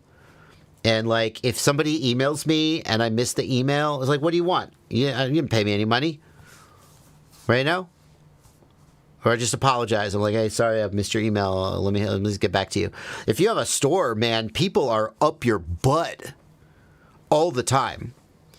I sent an email at 9 p.m. last night, and it is now 8:30 a.m., and you have not replied. I gave you $27. I expect better service than this. Okay, well, what is the problem? When I received this package, the package was upside down inside the box, so that when I opened the box, I saw the back of the package, and I don't feel like I really got the full unboxing experience. And I feel like for $27, I would have gotten a better experience. I ordered from this other store, and the package was right side up inside the box. And I want to know what you're going to do for me. Nothing. Well, I'm going to be instituting a chargeback and complaining about you on Facebook. I hope you know. Yeah, why would I sign up for that? That's my idea of what it's like to run a store.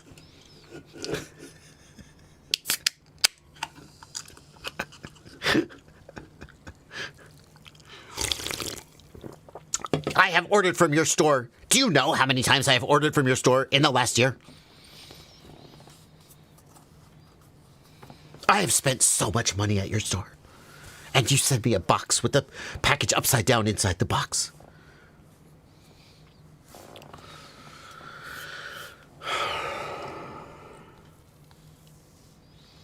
Michael Jones says, everyone in the hobby would make it a point to buy from you. Small price to pay to make some money. No, they wouldn't buy from me. They would buy from me one time, and I would do a terrible job with customer service. I don't want to run a store. It sounds like a nightmare. It sounds like torture. I don't want to have employees. I don't want to manage inventory.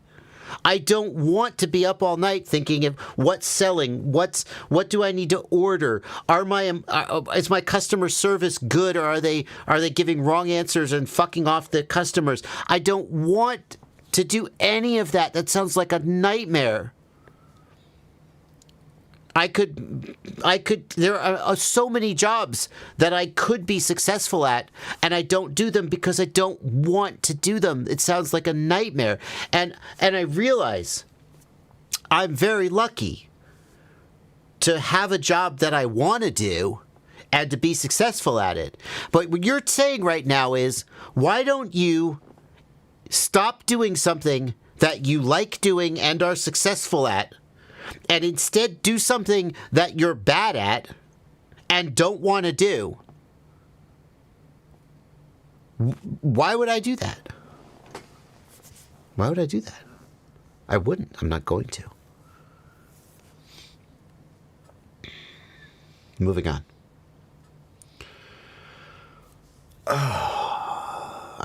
I'm extremely passionate about not opening a store. Leave it to the people who are good at it.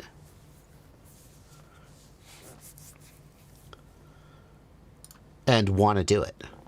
Don Johnson says, can anybody recommend a simulation of a T1 Ranger VTOL, or is there a sim that has something similar in it that I can use a Radio Master Pocket on? I recommend that you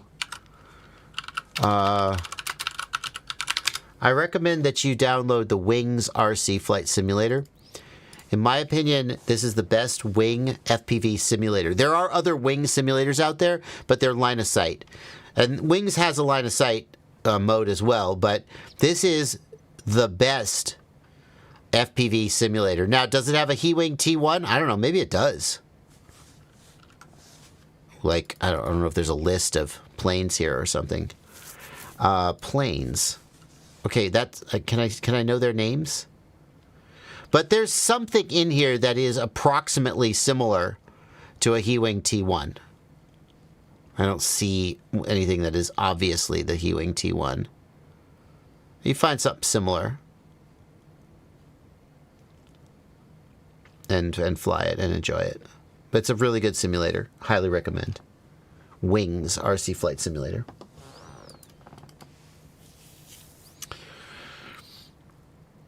Does anybody know if a simulator has the T1 in it?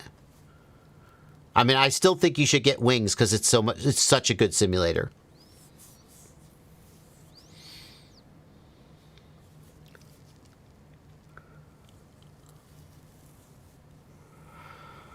Wow. Ghost Branch FPV. A long, long time ago, Ghost Branch and Cyclimbo and I played a multiplayer SnowRunner game. I love the SnowRunner and MudRunner series. They're so fun. And he says that they finally cleared that level that we started years ago. That's cool, man.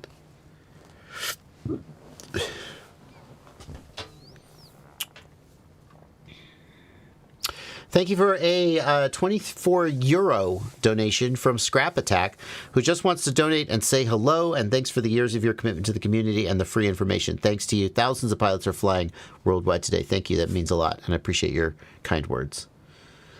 Flaws17, thank you for another £5. Managed to build my first quad using your channel. Thanks for all the content. Thank you for the kind words as well, and for the donation.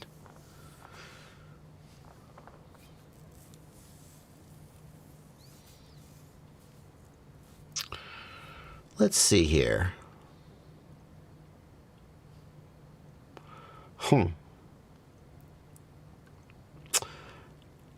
Is it possible that my Radio Master Pocket interferes with my analog goggles? Asks Levster FPV.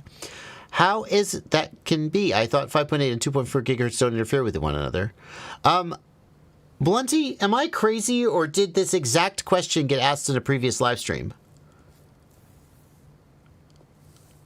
I don't remember this exact question. Maybe I'm just having deja vu. Maybe I'm having deja vu.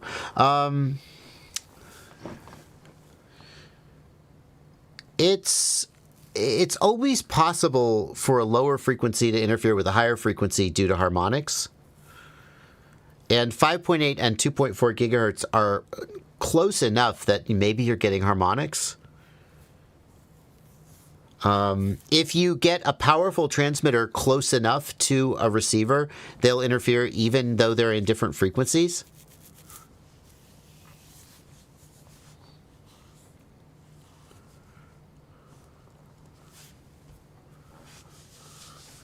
So it's possible, even though they're on different frequencies, that they could interfere. But unlikely. Like, if you're having weird interference in your analog goggles and you don't know why, the Radio Master Pocket would not be my first guess. But if every time you turn on your Radio Master Pocket, you get weird interference in your goggles, that's not impossible.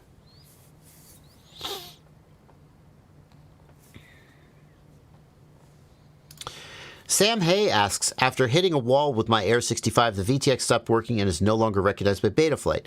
Nothing looks broken. Any tip on how to fix it?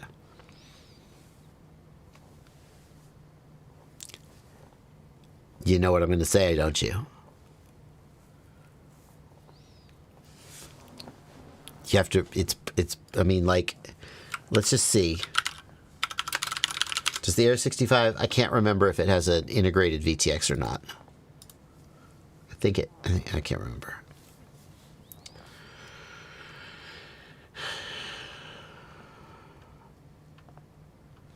VTX on, okay. It's integrated into the flight controller, so there's no wiring to break. Right?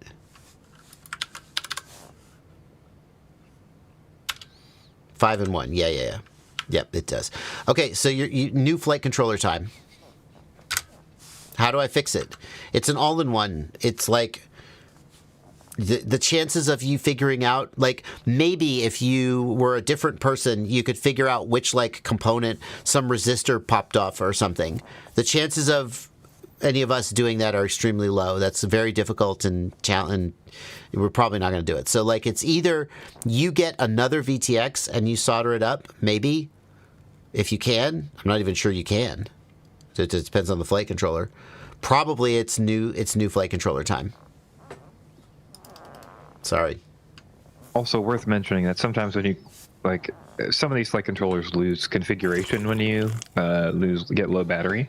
So if you're saying, like, all my configuration's messed up or the drone's not working correctly and the VTX isn't recognized, it's possible maybe you set it up wrong when you had to fix the configuration or something. We often get questions where people don't fill in all the info, so that's why I'm extrapolating info Valid. So if that happens to be the case, then you may just need to get proper settings by going back to beta FPV and using the Air 65 CLI or HEX. Yeah, valid. I mean, if you can pick it up on any channel and it's transmitting, but like beta flight, the settings got wiped or something, then it's recoverable. But if it's literally dead, like physically dead, not transmitting, then it's new flight controller time. Can I replace the Runcam Night Eagle 3 with the Runcam Phoenix just by plugging in the cable? Asks Gyan Kalra. Yes, absolutely. Absolutely. Just plugged right in. You're good to go. Anonymous UAS pilot in the Discord asks Blunty. Here's one for you, Blunty. Or is it for me and they just tagged you so you would tag the question? Huh. What is the rule regarding a drone tethered operations, say in Class E2 airspace? Could a person tie a drone down with fishing line and operate legally asking for a friend? Yeah, that's an interesting question, Blunty, because my understanding is that a tethered aircraft is not an SUAS in the regulatory sense, and therefore is not bound by any of the rules that we think of as associating with SUAS or drones. Do you want to weigh in? I'm going to tell you that I don't know currently, but I will tell you that I bet it hasn't changed since 2022 when this, I linked something in the Discord for you to pull up. There was a document from the FAA. They released tethered UAS information. And this basically says, I will summarize this, if you're not a government employee, Part 107 still applies to you even though the drone is tethered, and you have to follow Part 107 or 44809, which is the exception to 107. So you are still using normal drone rules, even tethered. That's what this suggests. I distinctly remember back in my original 107 test, or when I was studying for it, that a distinction was made between like a tethered, like a kite or a tethered balloon and an SUAS. I guess the difference is that this is under control, you know. It looks like, yeah, it looks like they were referring specifically to the photokite, FOTOKITE, a tethered drone system. But, you know, I suspect if it applies to that, it's going to apply to other tethered drones, you know. And this isn't an insane proposition. Look, guys, this is clearly a UAS. The fact that it has, like, if you have a kite, that's not an aircraft. You know, I don't know, but I guess with the regulation, you have to define the line. Like, a kite is unpowered. Could you have a kite that has control vanes that lets you steer it? I don't know. At what point does it become an SUAS? I don't know. But basically, they're saying this specific thing is clearly a UAS, and the fact that it's a tether doesn't change that it's operating under Part 107. And if you don't like it, feel free to sue them. That's the bottom line. Yeah, and the government. This document also goes through and suggests 44806 is like a tethered public aircraft rule, and that you must be doing a governmental function mission under all this stuff. So, at least that's what I found. I was thinking of this recently because there has been a proliferation of fiber optic drones. And the idea is that you put this fiber optic spool on the drone, and there's a box at the ground that takes the receiver and VTX signals and transmits them over the fiber optic to the drone, which has a similar box that decodes them. Nice water bottle. That's adorable. And the drone takes off and it flies away and it plays out the fiber optic line. And so your video and your signal are perfect, right? Perfect video, perfect signal, because the fiber optic is not an RF signal. Of course, you're leaving this fiber optic line wherever you're flying, so like, and it's one-time use. You don't spool it back up again. So like, this is not for your typical hobbyist. But it did occur to me, and I guess the answer's out there, sadly. I was like, well, what if I use this fiber optic? Do I not have to remote ID? Am I exempt from all the rules because of the fiber optic line? Because now it's a tethered drone. And apparently the FAA is on top of that.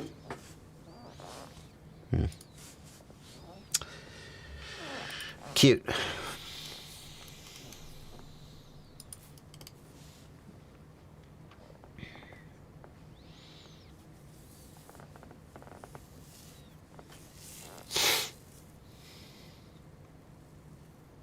Cool Cat asks rhetorically why anybody would need that.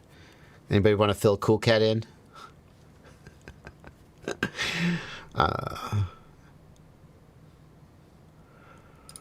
Levster FPV. Levster, back again. That's two questions from Levster. I have to hold my controller all the way down, put my antenna vertical, or I have so much noise in my video feed. Why is my antenna from the Radiomaster Pocket broken? I don't know.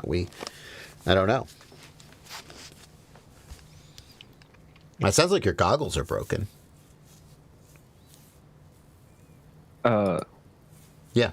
The one thing we saw in the past, maybe you mentioned this earlier and I missed it, but is just if you for some reason have a power wire from a battery running to the goggles, and your antenna is close to that power wire, then we've seen that happen before where it travels up and then interferes with the goggles' ability to function. That's actually really good. That's actually really insightful. Yeah, if you have your battery in your pocket and the power wire is running past the Radiomaster, that could be picking up interference. That's 100%. Well done. Trinity FPV wants to hear more about my upcoming 3-inch kit that me and Get FPV are working on. I can tell you a little bit about that. Someone asked earlier when it will be available. I'm still finishing up the videos. I think it's likely that it will be available next week. So today is Monday, not maybe a week from today, perhaps. That's the time frame we're looking at, roughly. It's a new frame, a new QAVS mini frame. It's a 3-inch, 1404 stealth motors. That is correct. We would have liked to have used a little bigger motors, to be a little more powerful, but we had to stay on it. We decided to do this kit as a sub 250. Because I was like, they were like, do you want to do a 3-inch? I was like, yeah, okay. I mean, there's a lot of good 3-inches out there. I'm not that, like, what would make this unique and different? And they were like, well, what about a sub 250 for all the beginners who, like, kind of want to get into FPV, but they're scared of the FAA? I was like, okay, that makes sense. So it's a sub 250 build kit. And the 1404 motors kept it under 250 grams. I don't know. I mean, what do you want to know? It's a pretty novel. I think I haven't seen a frame with this exact design. This plate here is the motor mounting plate, and then these two plates here are a front and back plate that sandwich it, and that gives you some of the advantages of a single bottom plate, but like it's got better resonance characteristics. And okay, so if you break an arm, you still have to change the whole X plate, but you don't have to undo all of your electronics. So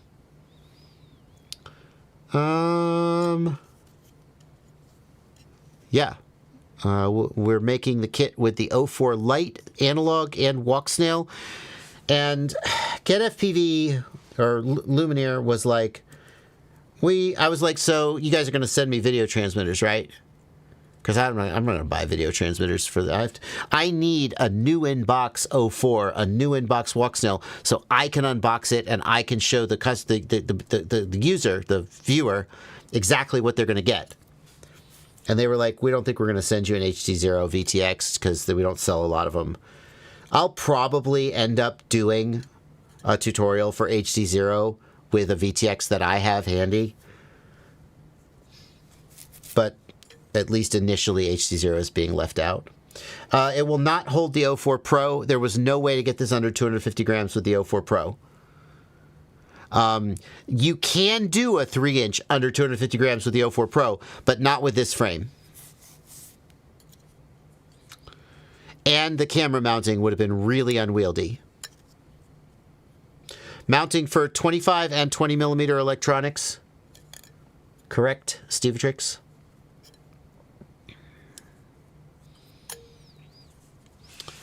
And to tell you the truth, I haven't even flown it yet. I'm still recording the build videos. No estimate on price, Duke Quack. That's gonna. I don't want to spoil that before the product actually releases. But what motors would you throw on it if weight wasn't an issue? If weight wasn't an issue, I would go to a 15 or maybe even a 16 millimeter motor. If weight wasn't an issue, I would go to 3.5 inches. I hope that they release a 3.5 inch version of this frame. The only thing they'd need to change is this X plate here. And then you could do a real ripper if you didn't care. If you were willing to go to 300 or 350 grams, it'll be a real ripper. Yes, the frame will be on sale by itself as well, for sure. You does really, Does the 04 Pro just not fit at all? Is there any way to print something to fit it? I mean, like, theoretically, but no. Like, if you look at the front, like, this just isn't mounting for the 04 Pro. And even if you somehow jammed it in there, like, with tape, like, it's just, there's not enough room. The battery that we're using with the kit is a 650 4S. Again, that's driven by the 250 gram requirement. I would probably fly it with an 850 4S if it were mine. Yeah. The camera is not hard mounted, it's soft mounted. As you can see, we got the silicone insert here.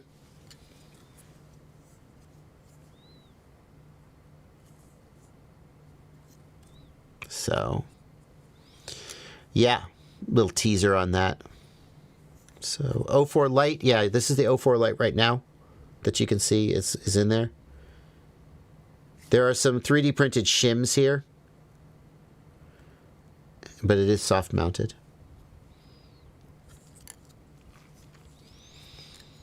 Yeah, so we hope it's just a way to get more people into the hobby, such as it is. Will I be doing any crash testing? I mean, eventually. I literally haven't flown it yet. I'm still in the build process. The flight controller is the Lumineer AIO G4.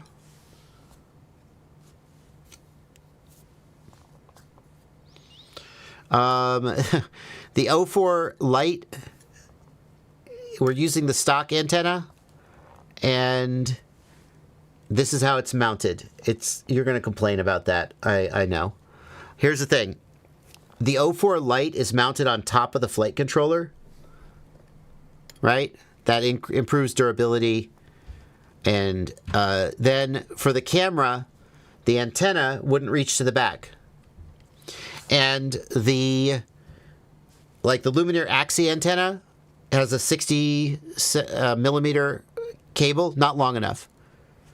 So what you'd need is a UFL antenna, or a UFL to SMA pigtail, but it's probably better a UFL antenna, with like an 80 or 100 millimeter, and like there just wasn't an antenna that quickly and easily fit the bill, and it would have increased the price of the kit by another $10.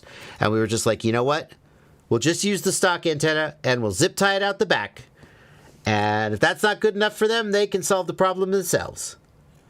And I was like, Done. Signed. Approved.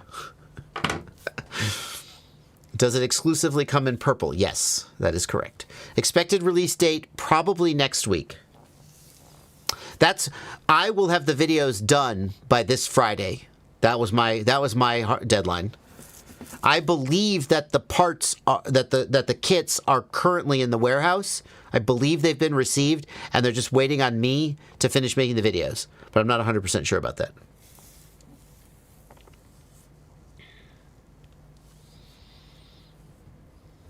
Alrighty. Let's see. We got a $10 super chat here from Nicholas Alexandrides. Alexandrides? Yes. At zero throttle. Oh, it's 10 Australian dollars. Crikey. Do you ever get tired of that? I bet you do. At zero throttle, my 4-inch loses orientation during flips and rolls. Blackbox log shows pitch input in addition to commanded roll.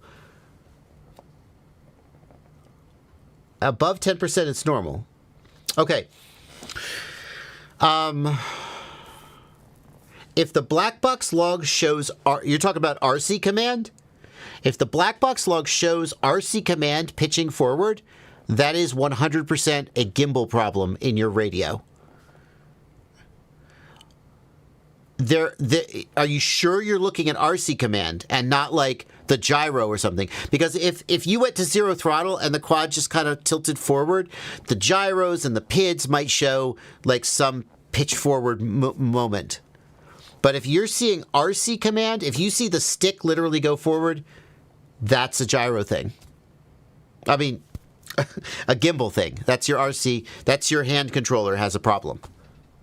Yeah, and just to be clear, you should be able to see the same thing when you go in the receiver tab and move your throttle. You should see the pitch, axis moving the bar, and then you should see the same thing in your radio. When you look at your outputs, you'll see that little bar moving, and you can kind of trace it back to the gimbal if you want to watch it and follow it. And it's a little weird because, like, if you said when I go to zero throttle, I get yaw input, that wouldn't surprise me because yaw and throttle are on the same axis. But throttle affecting pitch is pretty weird because they're on separate gimbals. He said pitch input in addition to commanded roll. So that makes sense, pitch and roll. Oh, at zero throttle, when I put roll in, I also get pitch. Thank you for that. Yeah. I mean, that makes sense. That could, what is it, the Tango 2? The Tango 2 has a common problem with the calibration where you'll get cross control between the axes. Like you put in pitch, but you also get roll, or vice versa. In that case, you need to calibrate the gimbals correctly, and it's not as easy as it sounds. It's weird. Stick says centered in the log. Gyro shows one way. Target point goes the other way. Oh. Okay, so the stick is staying centered in the log, so it's not RC command. So then that sounds like a PID tuning problem. Air mode is on.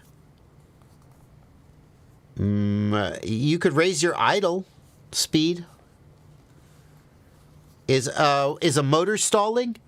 Does one of the motors kind of go and speed up in the Blackbox log?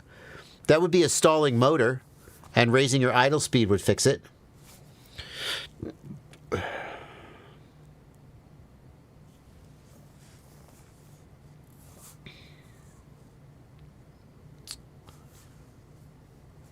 I mean, it sounds like it's drifting at zero throttle, which is not that uncommon, and then the PID loop is trying to fix it.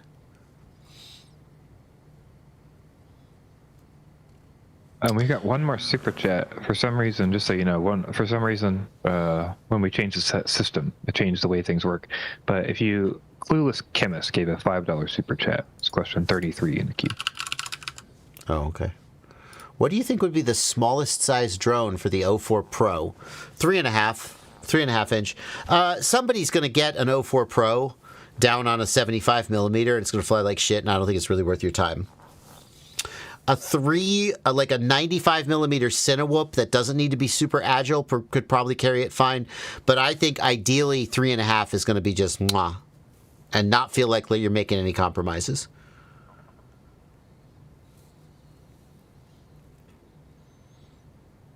So, This is... Where's my Odonata guys with the 04 Pro? Yeah. Thank you, Bunty, for pointing that out.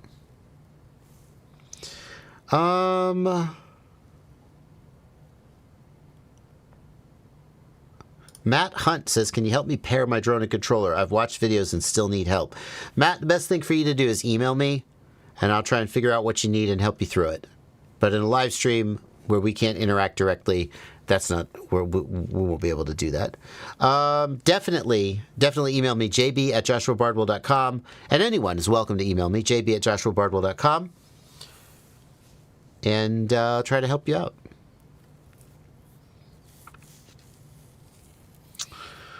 Oh my goodness, we're coming to the end of the stream.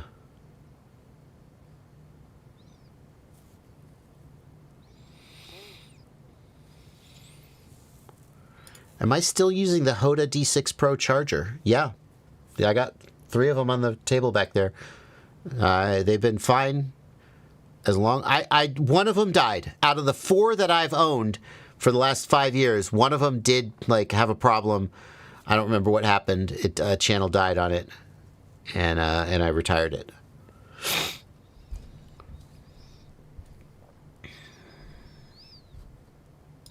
Blunty, what do you know about this drone version 2 early problem? I think his Integros weren't on the latest firmware, but he says he updated the firmware. You heard anything about this? No, I have not. Yeah, okay. Sorry, man. I've seen you asking about this problem, and I just don't have any insight. Mads Tech, if you see a Mads Tech live stream, or if you'd email Mads Tech, is probably the person I would ask, just because he's kind of the center for DJI weird bugs and information. That is true. That is true. Guys, we're going to wrap up. Farmer Willie, I'll get your question. I see you're a patron. You're in the Discord. I'll get your question, although I don't know how helpful I'm going to be. Is Farmer Willie even still here? This was a question from earlier in the stream. Is there any way to bypass a failed barometer on the SpeedyBF 405 Wing Mini, or do I need to buy a new flight controller? I mean, if the Baro is not working because it's damaged, you could theoretically get an external Baro and wire it up, and it would work over the I2C. If there's an SDA and SCL pads, it would work. You have to figure out why the Baro is failing on your is it that there's a CLI option that got set wrong and that's why the Baro's not working, or do you have hardware damage? I think that's what you got to figure out. Why not just get the altitude from a GPS? It's not that bad. It's not great.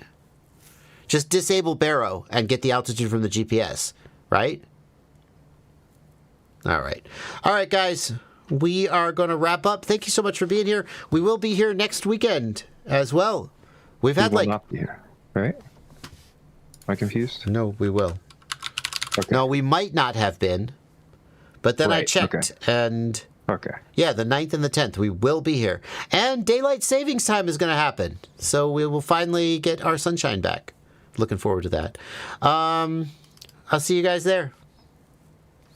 Bye everybody.